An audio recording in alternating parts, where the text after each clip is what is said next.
teman-teman, selamat datang di channel kami, Dr. Suci Nasir. Kembali lagi dengan saya, Dr. Suci Arianti. Teman-teman, mungkin di sekitar kita udah biasa nih penyakit yang namanya penyakit gula. Kadang banyak keluarga, mungkin keluarga yang terdekat atau keluarga jauh atau kenalan kita yang mengalami penyakit sakit gula, atau kita sebut juga dengan kencing manis, atau disebut juga dengan diabetes mellitus. Nah, sakit gula ini selain karena pola makan yang buruk, dia juga bisa dari genetik loh. Jadi kalau ada keluarga besar kita, mau itu nenek, kakek, paman, buyut, cicit, kalau ada yang pernah gula penyakitnya, itu nggak menutup kemungkinan kita beresiko untuk kena gula. Oleh karena itu, kita harus tahu nih, apa saja sih tanda-tanda dan gejala bahwa ternyata kita ini bisa aja loh kena sakit gula. Seperti apa tanda dan gejala itu? Penasaran? Yuk ikuti. Teman-teman, sebelumnya jangan lupa tekan tombol subscribe-nya ya, dan hidupkan loncengnya agar tidak ketinggalan dengan video-video kami yang lainnya. Dan jangan lupa dukung channel kami dengan like, share, komen, dan subscribe.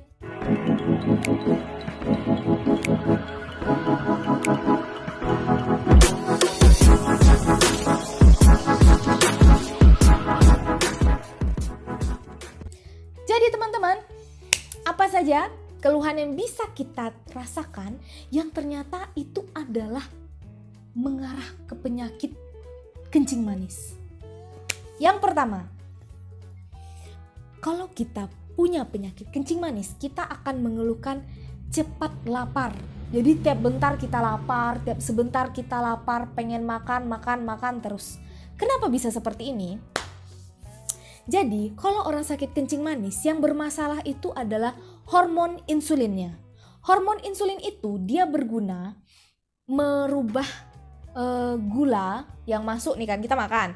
Masuk gulanya, kalau ada berlebih itu disimpan jadi cadangan makanan. Nah, yang bertugas menyimpan jadi cadangan makanan itu adalah hormon insulin.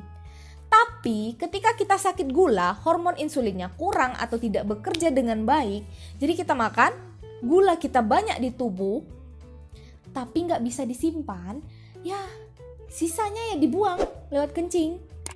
Sebentar kita lapar lagi. Biasanya kalau orang normal udah makan nih kan, disimpan. Ketika dia ada aktivitas lain, energinya butuh, yang disimpan itu yang dipakai. Kalau orang gula nggak ada, makanya lapar terus. Yang kedua, keluhan yang kita rasakan itu kalau sakit gula adalah sering kencing. Jadi, kenapa bisa sering kencing? Seperti yang dijelaskan tadi, kalau orang yang sakit gula, itu gula yang energi yang masuk itu nggak bisa disimpan, dia ada di aliran darah. Karena berlebih, dibuanglah jadinya. Nah, yang bekerja untuk membuang ini adalah ginjal. Jadi setiap sebentar dia makan, terus tinggi kadarnya dia kencing untuk ngebuang. Nanti makan kencing lagi, kencing terus. Malah itu kencingnya dalam sehari lebih dari 8 kali. Mungkin yang lebih dirasakan itu ketika malam hari, ketika tidur. Normalnya kan kita kalau minum seperti biasa nih ya, itu nggak akan kebangun-bangun. Kalau minumnya terlalu banyak ya pastilah wajar, banyak kencing nih. Tapi kalau misalnya penyakit gula, dia minumnya kayak biasa, tapi itu kebangun mau lebih 3 kali dalam satu malam. Yang ketiga, keluhannya itu adalah sering haus. Berkaitan lagi dengan yang tadi, kan dia sering kencing. Keluar cairannya, dehidrasi. Makanya pada orang sakit gula, dia akan haus aja, bawaannya haus aja, pengen minum kayak gitu. Bahkan teman-teman, gejala yang keempat itu kadang gejala sakit gula ini gak khas. Kadang bagi orang yang sudah berumur, itu yang timbul cuma gejala keempat. Apa itu? Lemas.